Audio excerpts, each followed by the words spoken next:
So after plunging 80mm deep for the lock body, you can take that away now. Done the face, the body cut.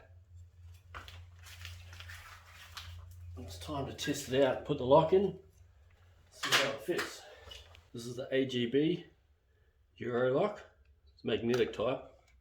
Just push that in like that. It's a nice flush fit there. So then we'll just drill out for the holes. I should have the vacuum going for this. I'll suck the dust up.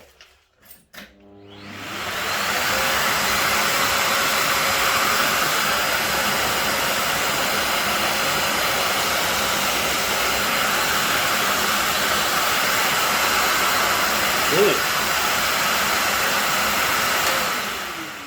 See how we like it. Okay, that sounds very electronic, almost digital.